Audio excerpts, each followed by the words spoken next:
Muy buenas noches. Es martes, es el último día de agosto. Soy Luis Medina Lizalde y estamos ya en vivo y en directo. Bueno, pues vamos a darle hoy a los asuntos. En Zacatecas se está creando un clima nada propicio para el relevo que será el próximo 12 de septiembre. Tomará posesión el nuevo gobernador.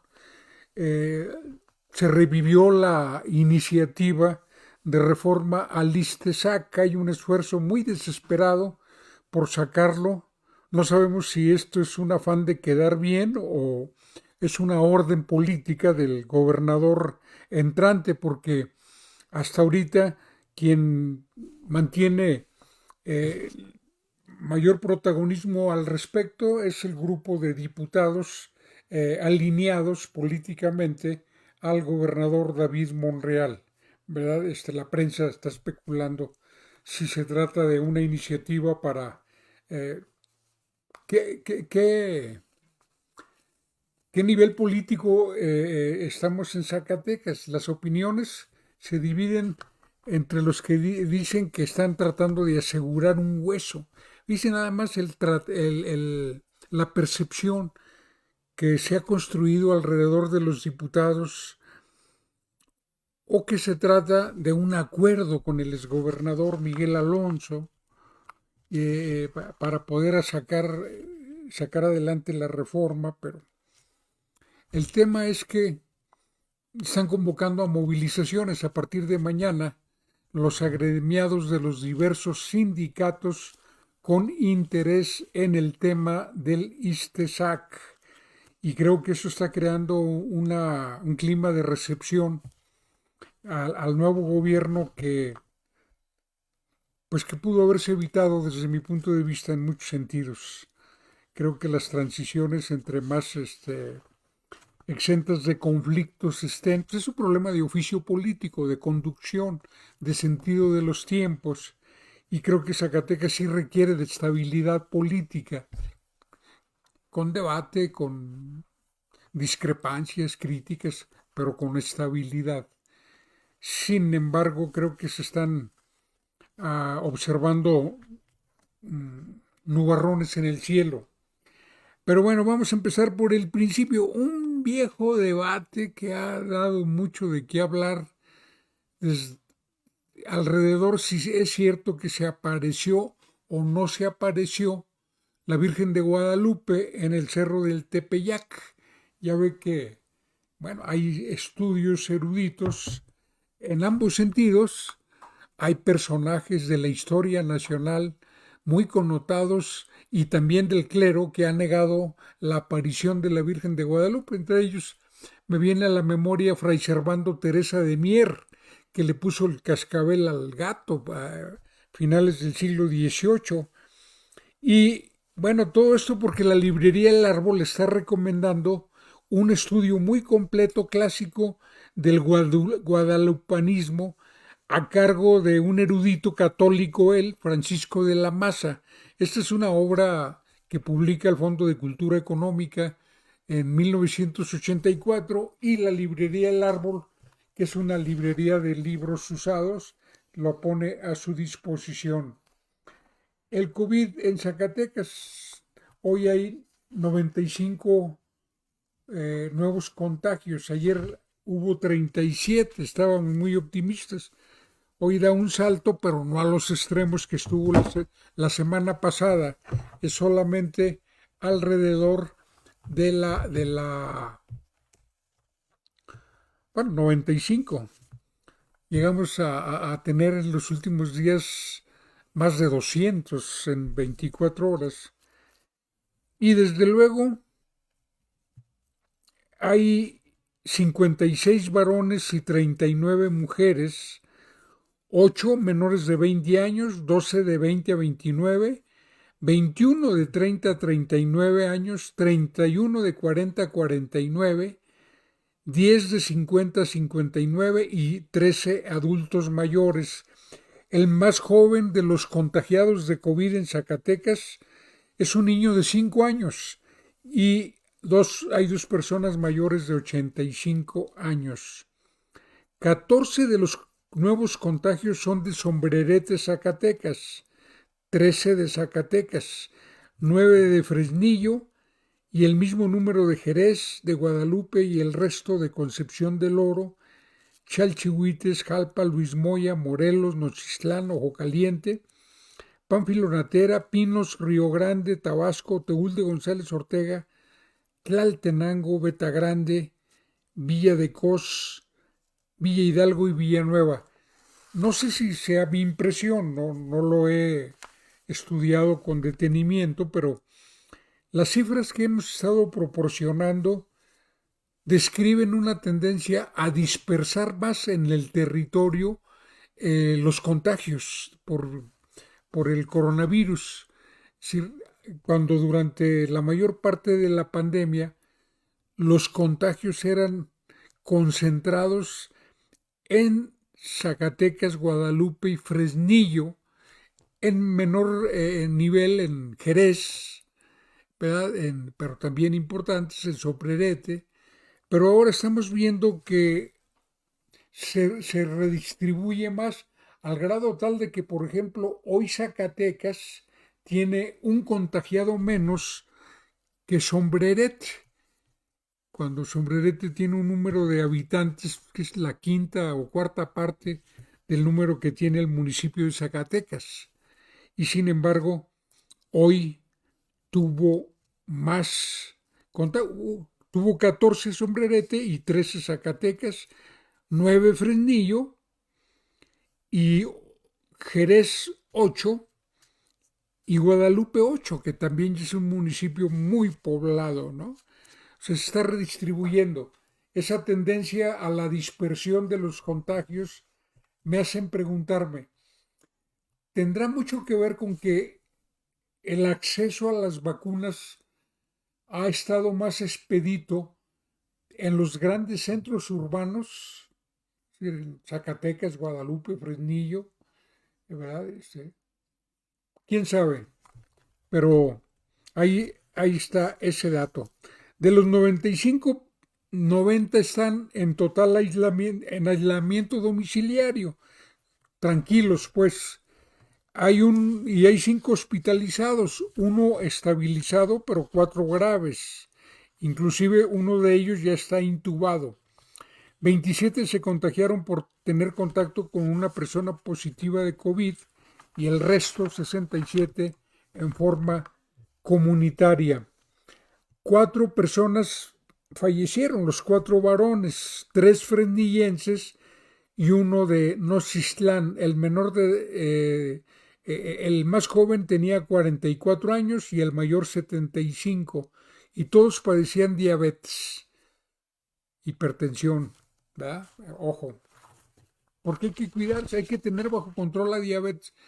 Si no le ha dado, asegúrese que no le dé, y si ya le dio, manténgala bajo control. Hay que comer sanamente. Es algo que pues es muy duro reeducarse, y lo digo por mí, pero es urgente hacerlo, reeducarnos, ¿verdad? Esto es algo muy importante. Bueno, en otro tema, ahorita hay un choque de narrativas políticas en el estado de Zacatecas, una a cargo del gobernador Alejandro Tello y otra a cargo del gobernador entrante, el gobernador electo, que tomará posesión el 12 de septiembre, David Monreal. Él está desplegando un esfuerzo, Alejandro Tello, inclusive mañana tiene un desayuno con directivos de medios de comunicación, pues diciendo su verdad de los 5 años. Y David Monreal está con la narrativa confrontada. Cada lunes él le da el llegue al gobierno saliente. Esta vez David Monreal dio a conocer que la maquinaria pesada en Zacatecas está conformada de una manera que pues describe una situación muy de desastre. Contabilizan 74 máquinas de equipo pesado ya verificadas, de las cuales solo 15 pueden usarse de inmediato por estar en buenas condiciones, dice David Monreal. Dice que 26 son de plano chatarra y que 33 de esas máquinas pueden tener algún arreglo, pues pueden repararse. Dice que él adquirirá equipo nuevo que para evitar comprar maquinaria de segunda para hacer negocio. Bueno, el negocio se puede hacer con equipo nuevo o con equipo usado. Entonces, eh, eso es algo que el comprar nuevo no es garantía de que no haya adquisiciones. La historia de adquisiciones ha sido tan prolífica en donde eso no depende ni de lo nuevo ni de o si es usado a la maquinaria, depende de otras cosas. Y por su parte, Alejandro Tello está, bueno, él inició con lo que él considera su fortaleza, el manejo de las finanzas. Inclusive creo que está teniendo éxito en la percepción de que ha manejado con más eficacia las finanzas. Yo insisto que es prematuro. Es cierto que no deja deuda pública contraída con bancos, con organismos financieros, pero deja deuda pública, o sea, deja deudas que también nos deja deudas pues con los sindicatos educativos, con proveedores, y ese dato todavía no está cuantificado, seguramente lo vamos a conocer en las próximas semanas, pero también se le reconoce que no fue, que no endeudó, más allá no endeudó, no siguió esa línea de endeudamiento, acatando una directriz que ya están acatando casi todos, salvo 3, 4 excepciones. Pero ahora da datos que lo acreditan exitoso frente al tema de la inseguridad. Él expone que hay una reducción del índice de secuestros, lo cual es una verdad generalizada en todo el país. El secuestro ha entrado a una fase de descenso y habla de delitos del fuero común en los últimos 5 años y da una serie de datos. ¿Verdad? Dice que, por ejemplo, el robo de vehículos descendió en 24% en los 5 años y tuvo una tasa de recuperación de 95%. En esa tasa no entró mi carrito que me robaron, por cierto. Y que bajaron en más de 50% denuncias por el robo de casas a habitación. Claro, no viene la referencia puntual con qué año o en relación a qué año. Si hubiera sido más aleccionador que presentara las cifras de esos delitos año tras año, cada uno de los años de su quinquenio, ¿no?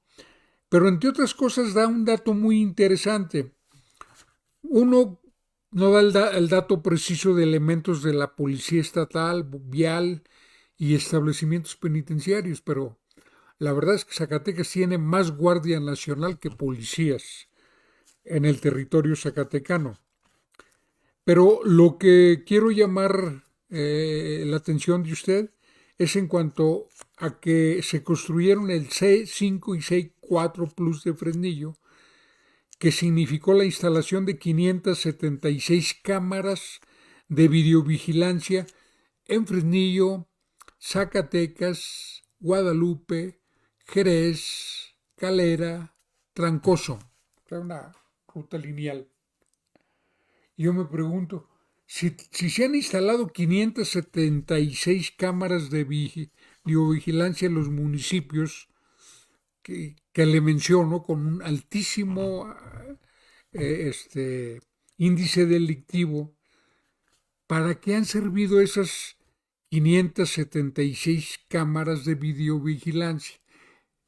Y he estado hurgando archivos y en mi memoria solo existe un caso aclarado, bueno, y en curso de aclaración completa, gracias a cámaras de videovigilancia. Me estoy refiriendo a la banda que fue capturada, señalada, a partir de la localización del vehículo en donde se trasladaron los 6 cuerpos de los que fueron colgados en el puente de Lorito, aquí en la ciudad de Zacatecas, en donde gracias a la videocámara, según la información oficial, pudo localizarse a una banda de delincuentes conformada por guerrerenses y duranguenses, 9 personas en total, que ya están en prisión. Pero un caso. Entonces creo que es muy importante. A mí me tiene muy inquieto el tema, porque hay que indagar si ha habido corrupción en la adquisición de las cámaras, si ha habido fracaso en el mantenimiento de las mismas, o sea, ha habido corrupción en la administración de lo que revelan las cámaras, porque la verdad ha sido un servicio muy pobre. Tan es así es que los asesinos que pululan en Zacatecas matan en pleno centro de la ciudad a plena luz del día, en el centro de las ciudades, en Guadalupe, Zacatecas, Jerez, Fresnillo. No creo que sea, no sé, no creo que lo hacen de noche o lo hacen en las orillas, lo hacen cuidándose, ¿no? Lo hacen a la vista de todos. Hay una gran cantidad de hechos de esa naturaleza sin detenidos. Y deje usted lo detenidos, sin perseguidos. Durante varios años, creo que eso ha venido cambiando, se concentraba la policía en donde estaba el cadáver y mientras los delincuentes, pues, yéndose a donde apunte el guarache sin que nadie los detenga. Eso es importante, pero bueno, le digo, está creándose pues ese duelo de narrativas que se advierte. Yo creo que, supongo, deduzco, de que en el caso de David Monreal es una estrategia de polarización con ese pasado que encarna Alejandro Tello.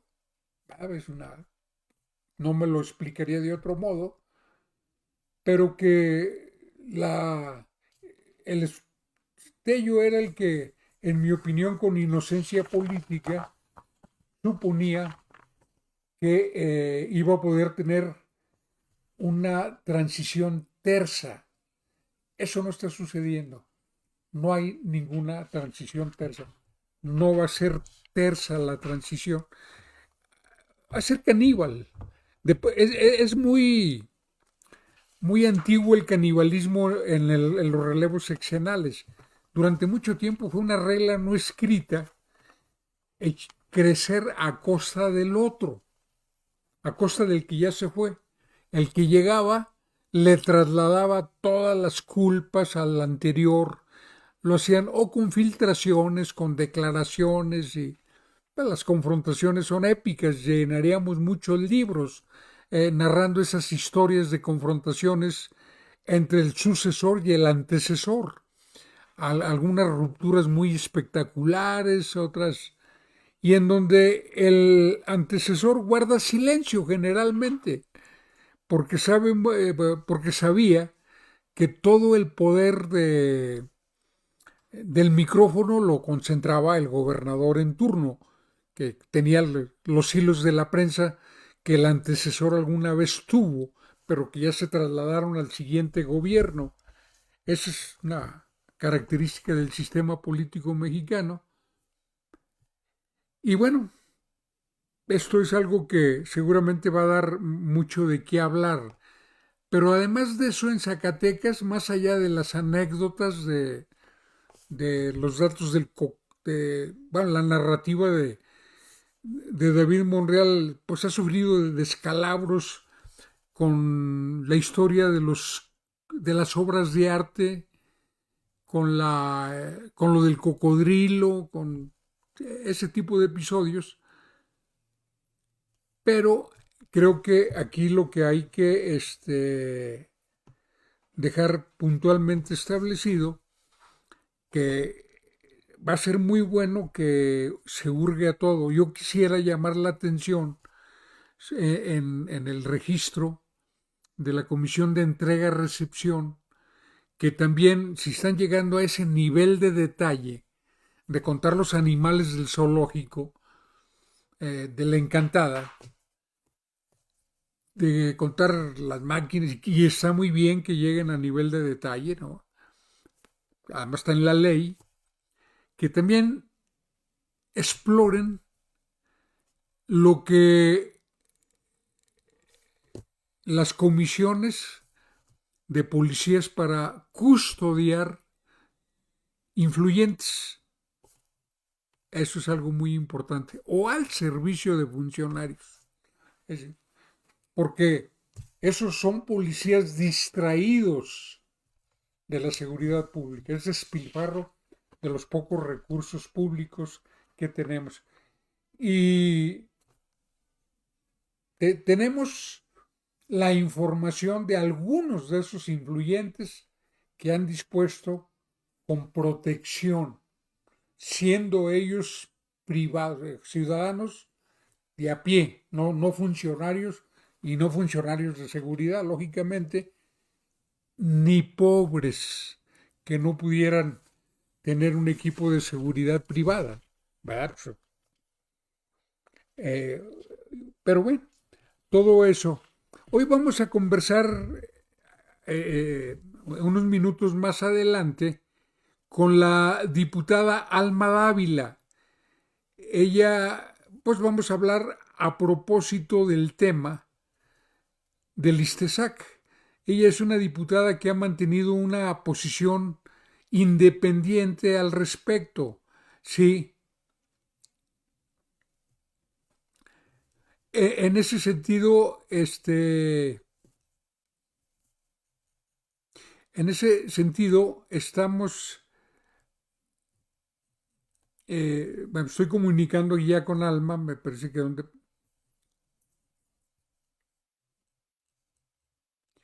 eh, ya estamos pues aquí comunicándonos con ella para poder hablar a ese respecto, en cuanto ella se comunique. Ese es un tema fuerte, el del ISTESAC. Es un tema al que hay que atender. ¿Por qué? Porque hoy la comisión permanente, según los datos que ha publicado Gabriel Contreras, fue exclusivamente con los votos de los diputados alineados a David Monreal sin que se registre un voto, según entiendo de la información que vierte el columnista, el titular de Agenda Política, que es un medio digital con alto contenido analítico. Solamente son del sello Monreal, de la marca Monreal, los 6 diputados, y los enumera, que promovieron incorporar la reforma para una sesión para el próximo jueves, para la 6ª sesión extraordinaria dentro del periodo de receso. El jueves va a ser 2 de septiembre. El proceso, esta legislatura termina el 6 de septiembre, porque debuta ya el 7 de septiembre rinde protesta la siguiente legislatura. Y el otro punto que consideraron de urgente y obvia resolución, digo, es el de tomarle la protesta a la diputada suplente de la diputada federal Carolina Díaz, que, ¿cómo ve? Carolina Dávila, quien fuera mi compañera en la anterior legislatura y que ahora es diputada federal por el PRI. Ella llegó a la Diputación Federal y su suplente va a ser diputada el jueves, el viernes, que no va a haber ninguna actividad, el sábado, que no va a haber ninguna actividad, el domingo, el lunes y, y el martes, y hasta allí se acabó el corrido. Fíjese nada más, fíjese usted todo lo que eso implica como operación política, ¿no? Esa, la verdad es una urgencia que yo no entiendo por qué lo del ISTESAC, si esto ya abortó en términos políticos. Y yo no sé quién vaya a ser el valiente o los valientes o las valientes que aparezcan como cambiando de opinión, ¿eh? Es decir, estoy hablando de los que habían votado en contra, se habían opuesto, tenían una postura contraria a la reforma del ISTESAC y que para sacar adelante cambien de opinión. ¿Qué lectura pública habrá de los que cambien de opinión? Ya está esa lectura. Ya se está especulando. Es decir, creo que están en una difícil. El que acepte ese cambio de opinión estará entregando su reputación en más de un sentido, ¿no? Por otro lado, el presidente de la República adelanta que el programa de gas bienestar comienza en Iztapalapa, no adelanta, anuncia, ya empezó como prueba ahí mismo en Iztapalapa y ya se despliega y se pretende que cubra pues el Valle de México, es donde está el problema concentrado, ¿verdad? Es gradual el incremento y ojalá que esa opción la tuviéramos en todo el país. Sí, y ¿qué es lo que produjo la creación de este programa de gas bienestar? Este organismo público contuvo la inflación y los competidores que decían que era incosteable el precio, si lo bajaban, ya lo bajaron. ¿Sí? Creo que hay que revalorar la importancia de la empresa pública. Claro, no llegar a los niveles de asfixiar la empresa privada, sino hay que lograr el equilibrio virtuoso en donde que se apoyen mutuamente. Cuando hubo economía mixta, es decir, pública, privada, se registró la etapa de mayor crecimiento económico continuo que duró 40 años en este país. ¿Sí? Héroe de esa estrategia es pues los funcionarios de Hacienda que estuvieron en ese. En otro orden de ideas, ya llegamos a los 100 millones de vacunas hoy. El número de vacunas recibidas por nuestro país llega a los 100 millones de dosis, algunas de las cuales ya se elaboran en México, ya se empaquetan, se les termina de procesar. En ese sentido creo que pues México ha tenido mucho éxito en el aprovisionamiento de vacunas, pero hay una gran cantidad de países que no estén, que no están en esas circunstancias. Por ejemplo, todo el continente africano tiene un 2% de población vacunada. Los mexicanos ya tenemos al 65% vacunado de los de 18 años en adelante. 65%. Entonces, esa es una gran cifra. Y estamos en espera de los efectos de las secuelas que deje en cuanto a la propagación del virus, el retorno a las escuelas. Creo que es prematuro, pero hasta ahorita todo marcha dentro de lo normal. El tema del abastecimiento de fármacos. Hoy Jorge Alcocer, secretario de Salud, informó que a partir de que hasta ayer el gobierno federal ha entregado 390.795.701 medicamentos a hospitales, clínicas y centros de salud en el país. Este problema de medicamentos, de abastecimiento, después de décadas de desabasto, porque el desabasto no era de los últimos años.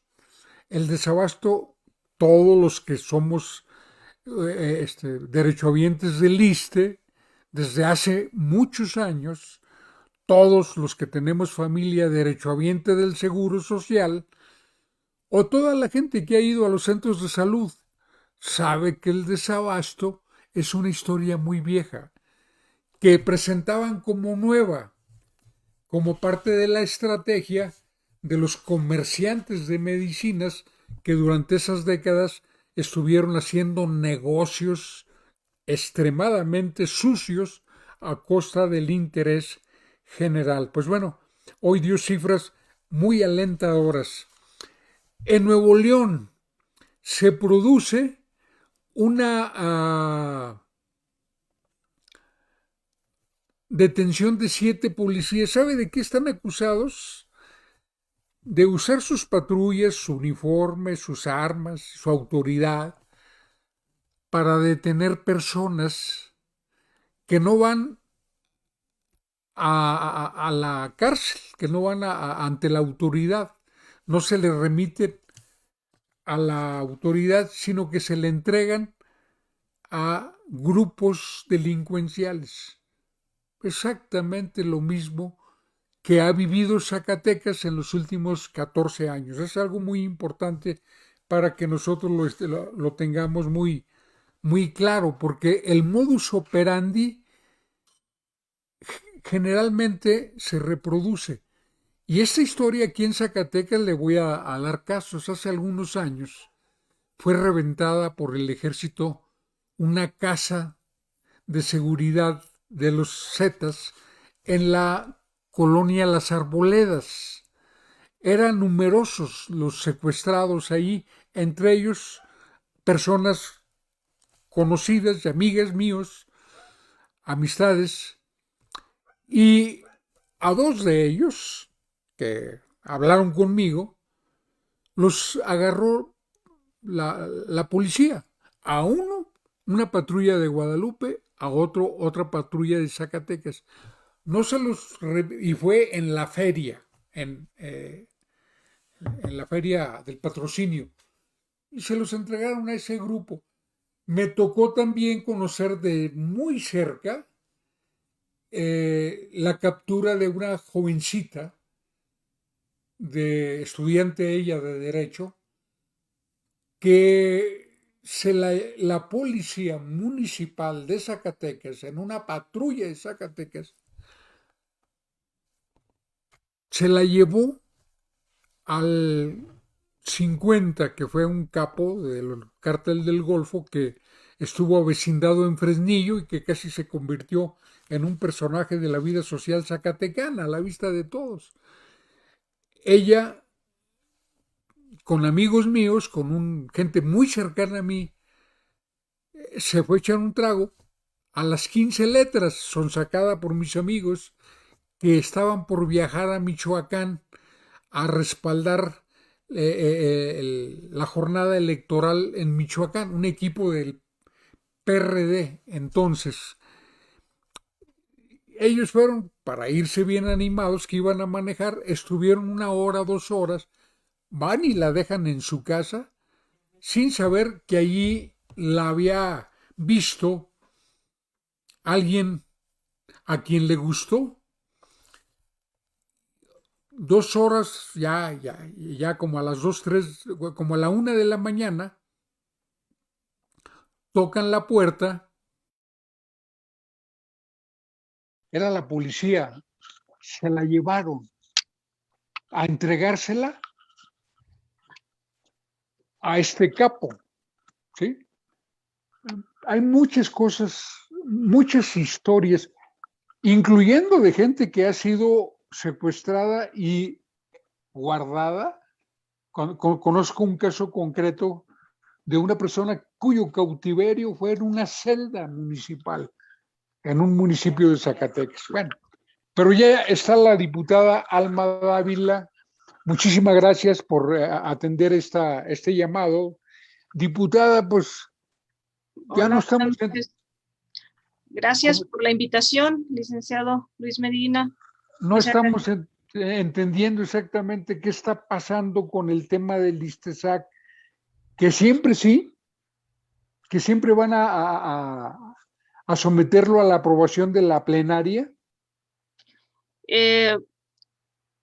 Bueno, es que aquí sí entiendo que haya confusión porque hay un compromiso que ya se hizo con los líderes sindicales, con los derechohabientes, de que en esta 63 legislatura ya no se iba a ver este tema de hacer la reforma al ISTESAC, porque el Frente Común que están ahí representados, pues todos los sindicalizados a través de cada uno de sus líderes, había ya pedido, solicitado a la 63 legislatura a través de oficio, eh, de manera en reunión, de que en esta 63 legislatura no veían condiciones para que se llevara a cabo una reforma, puesto que pues Parlamento abierto, las reuniones que se han tenido, pues no han llevado a una redacción de un proyecto de dictamen. Entonces, pues lo que hoy sucedió anuncia a todas luces un golpe, un albazo. La forma en que lo hacen los diputados monrealistas, Chuy Padilla, Mónica Borrego, Javier Calzada, Rodríguez Ferrer, Lolo Hernández, y Raúl Ulloa, que completan ellos en sesión permanente con 6 diputados, completan el quórum y llevan a cabo esta sesión en la cual aprueban el periodo extraordinario con 2 únicos temas. El primero, que pues es de trámite porque le tienen que dar nombramiento a una diputada suplente que entra en funciones. Y el otro tema, pues es el ISTESAC, la reforma del ISTESAC. Entonces, pues hay quienes, tanto derechohabientes como también yo de mi parte me siento ofendida por la acción de estos legisladores, compañeros de la 63 legislatura, que lo hagan de esta forma, porque hay trabajo, no solo por la iniciativa que presenté en noviembre, en la que la estuve construyendo acompañada con la base trabajadora con especialistas, que pagué una auditoría externa para que se tuviera ya de manera los datos oficiales, porque ya todos conocíamos la situación del ISTESAC, pero eh, ya se habían realizado otras auditorías en las cuales no tenía ninguna observación el ISTESAC, y ahora, pues con esta auditoría externa se pudieron obtener 106 observaciones, en las que pues la más escandalosa es la de 1,055 millones. 1,055 millones, no estamos hablando de 1 millón o de 100,000 pesos, estamos hablando de 1,055 millones que no fueron integrados al fideicomiso fondo de pensiones como la ley lo marca. Entonces, y que dicen que se lo gastaron en gasto corriente y en otros. Entonces, no hay claridad, y no, y hasta el momento eh, no vemos que haya voluntad de querer hacer una reforma en la cual incluyan sobre todo la transparencia, la eliminación de la corrupción. Y lo preocupante aquí es que no nos han mostrado un proyecto de dictamen que podamos discutir ya sobre una redacción en la cual podamos tener el borrador y decir en qué sí estamos de acuerdo y en qué no estamos de acuerdo. Entonces, ya van 3 veces que intentan hacer esto de meter un dictamen que nadie conoce, eh, pues hasta ahorita yo no he escuchado que un solo diputado diga tengo el borrador o el proyecto de este dictamen. Y, y si ya lo registraron en el orden del día es porque ya existe. Incluso en la práctica parlamentaria, primero se registra eh, el dictamen para que suba a discusión en la CRIP y ya revisado, aprueben si se sube en el orden del día. Entonces, bueno, ¿qué está discutiendo pues la CRIP en este momento si dicen que no, se desconoce el contenido de este dictamen? Eh, entonces, está muy pantanoso, no hay claridad de qué es lo que van a hacer y qué es lo que van a aprobar. O lo Diputada, que perdón, intentan aprobar. son 5. Los integrantes de la comisión permanente son 11 Sí, y ahorita se enumera 6. sí. ¿Qué pasa con los demás? Bueno, los otros diputados han decidido en este momento apoyar a los trabajadores. No están de acuerdo con que se apruebe esta reforma porque no conocen pues el contenido, no se ha discutido, no se ha analizado. Entonces, si lo están haciendo de esta forma, pues entendemos que no va a haber tiempo para que los diputados lo podamos conocer. Se ve a todas luces, pues, que van a llevar mm, a un escenario en el cual lo aprueben, pues, de manera inmediata. Mm, eh, pues estamos a 7 días de terminar esta legislatura. Perdón, diputada, la anterior legislatura ya sufrió un revés de la Suprema Corte porque nosotros, por irregularidades mucho menores en relación al tratamiento que está recibiendo la ley del ISTESAC, litigamos en contra del paquete económico. La Suprema Corte de Justicia dictaminó a nuestro favor, porque yo formé parte de los que tomamos la iniciativa de controvertir el paquete económico, es decir, la ley de egresos y el presupuesto.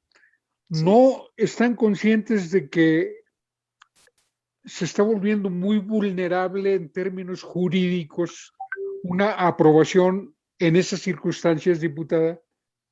Yo creo que ellos lo tienen claro, de que incluso la forma en que hoy procesaron nos da elementos para meter un recurso legal. Eh, entonces, pues esa prisa y esa forma tan burda de hacer las cosas, mm, pues es como para obtener una palomita de que lo hicieron, como sea que fuere, que lo lograron en esta 63 legislatura y que no se lo dejaron a la 64. Mm, porque Diputada, ya es una, se han aferrado a hacerlo. No hay justificación, no hay sentido para que desatiendan algo que ya se les pidió por parte de los representantes, de los líderes sindicales, de las organizaciones civiles que están en defensa al ISTESAC, de todo este eh, frente común que se conformaron por todos estas organizaciones. Y si ya saben que no está bien visto, que no lo aprueba los derechohabientes, ¿por qué la necesidad de hacerlo? Aún con que no hay aprobación del, de los derechohabientes, del pueblo, de los trabajadores. O sea, no, yo no le encuentro realmente la razón, pues que los lógico. motiva a desatender y, y a maltratar y violentar los derechos de los trabajadores eh, eh, del gobierno. ¿Se sabe de algún diputado que estuviera en contra y que haya cambiado de postura? ¿O, o qué es lo que puede dar una pista? Supongo que ha habido mucho esfuerzo porque algunos cambien de opinión de los que hasta ahorita han conformado la mayoría que no acepta eh, darle curso a la ley del ISTESAC. ¿Hay gente que haya cambiado de opinión a estas alturas?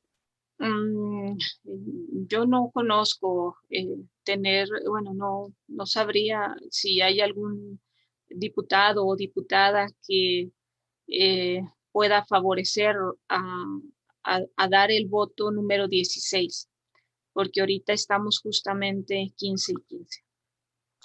Ahora, Entonces, también es importante entender que ahorita este bloque monrealista tiene mayoría en la CRIP y por eso pudo sesionar, eh, eh, perdón, pudo hacer la reunión en la CRIP y tomar los acuerdos y ganar esa votación de subir, de registrar este dictamen que deberían de conocerlo y que dicen que no, pues no lo pueden entregar en papel, pues para que o- nosotros lo podamos conocer.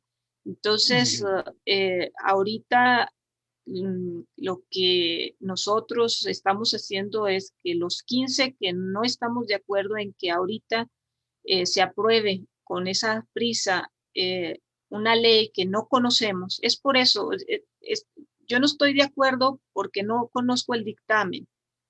Entonces eso me hace sospechar que no va a favor de los trabajadores, porque si no tienes nada que ocultar, pues entonces hasta lo presumes y lo dices, esto es lo que vamos a hacer en beneficio de los derechohabientes del ISTESAC, conózcanlo todos, estaría a la luz de todos, pero ¿por qué está oculto?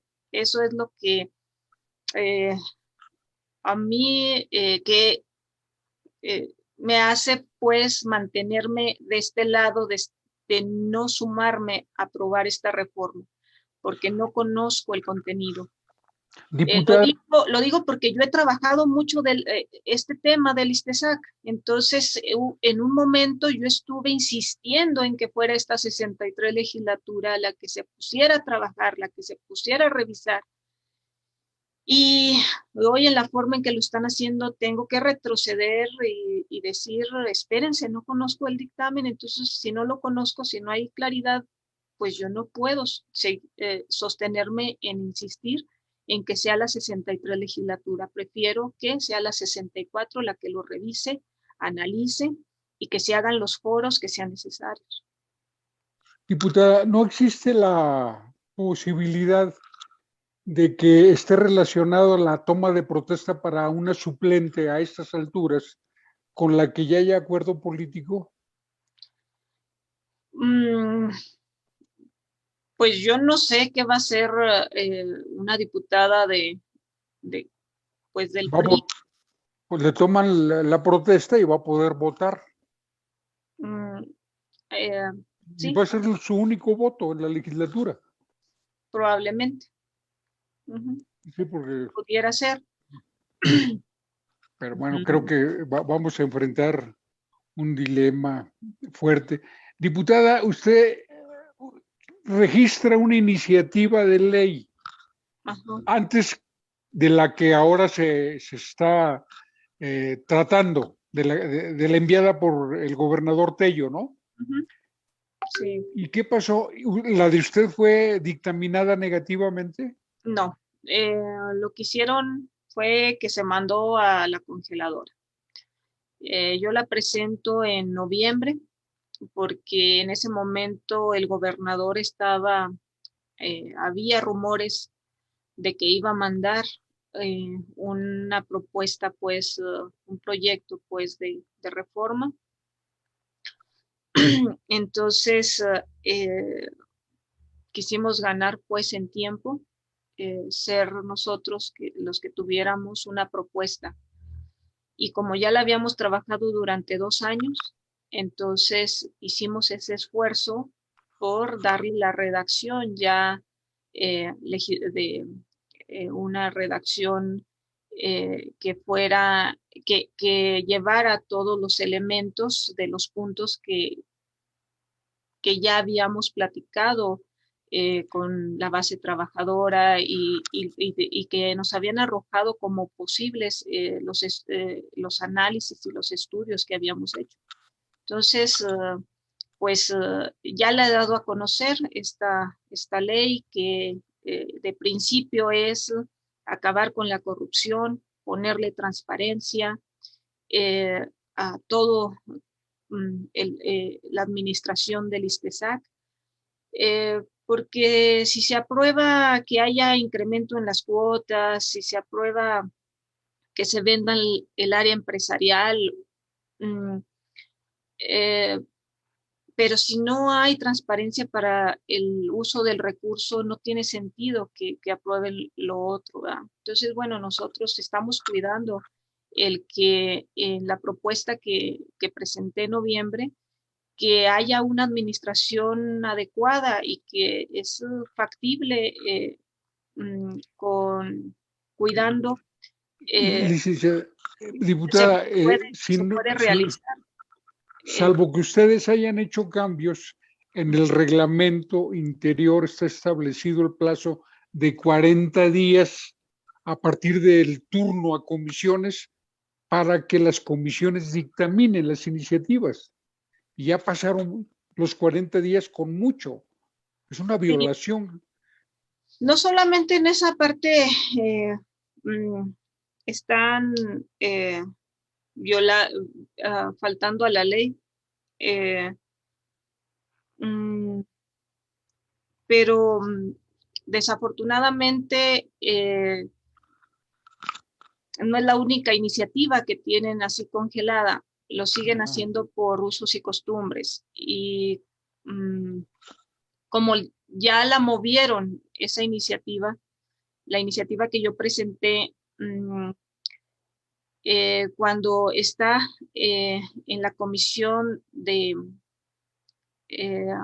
De la función de la pública. función pública, sí, Ujú. donde la preside el diputado Samarripa. Eh, Mm, bueno, hasta ese momento el diputado Samarripa me informó que él pues no veía condiciones para dictaminar o revisar la ley que yo había presentado. Entonces, cuando llega la de el contador, gobernador que ya está por salir, Alejandro Tello, es la toma en ese momento se la asignan para la Comisión de Parlamento Abierto. Entonces estaban dos iniciativas en diferentes comisiones. Nosotros lo que veíamos es que si estaban en diferente comisión, tenían que hacerlo en comisiones unidas y hasta que no sucediera eso de revisar las dos, podía haber un dictamen. Luego vimos que en una estrategia juntan las dos iniciativas en Parlamento Abierto. Entonces, ahora, si el diputado Padilla me hubiera dicho de tu iniciativa, esto es lo que vamos a conservar, y de la de que mandó el gobernador vamos a mediar, pero no se ha hecho ese trabajo. Se tuvo una reunión donde estuvo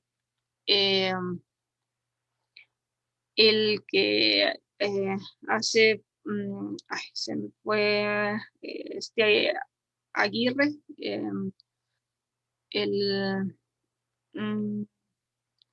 que hace los estudios, pues, para revisar cada periodo, cada ciclo administrativo o ciclo fiscal, el ISTESAC, los estudios actuariales de estos consultor, el de Saltillo.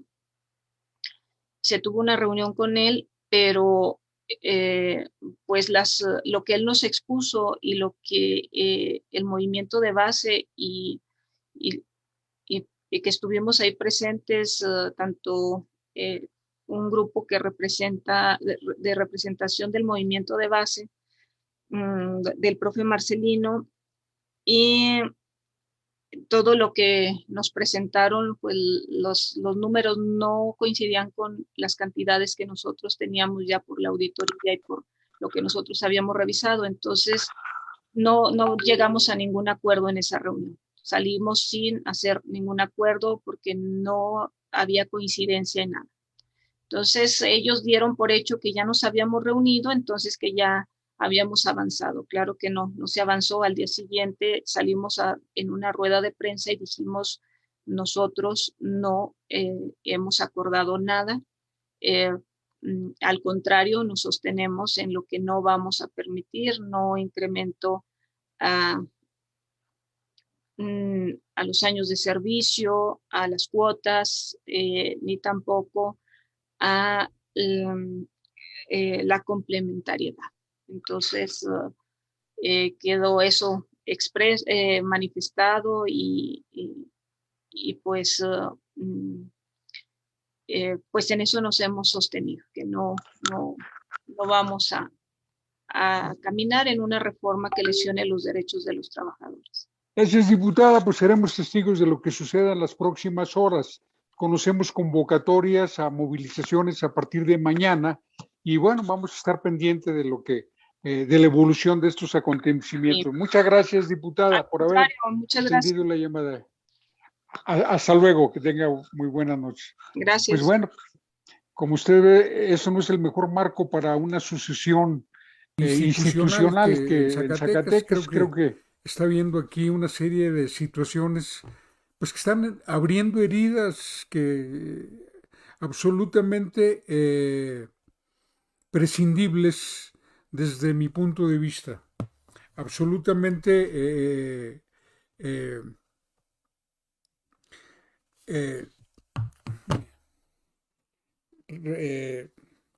pues sacrificables, ¿no? Creo que le voy a dar una noticia que va a sacudir el ámbito político. Julio Scherer Ibarra deja de ser el consejero jurídico jurídico del presidente López Obrador, ¿verdad? Julio Scherer ha tenido un enorme papel, una gran relevancia en la estrategia jurídico-política y en la relación institucional con el Poder Judicial. Aquí es una nota de Eje Central en Twitter que nos está llegando y que pues tiene una gran importancia. Es un cambio de gran calado. Lo de Julio Scherer no es un cambio menor, es un cambio que va en una dirección. Evidentemente que el presidente López Obrador está moviendo las piezas del tablero para la segunda etapa de gobierno. Pero ya no vamos a tener tiempo de atender esa situación. También solamente ahí le adelanto. En los últimos 7 meses los bancos incrementaron sus utilidades en un 40%. Ni en pandemia les va mal. Gracias por todo. Mañana es miércoles y voy a estar con usted hablando en vivo y en directo. Que tenga una grata noche. Pásela muy bien.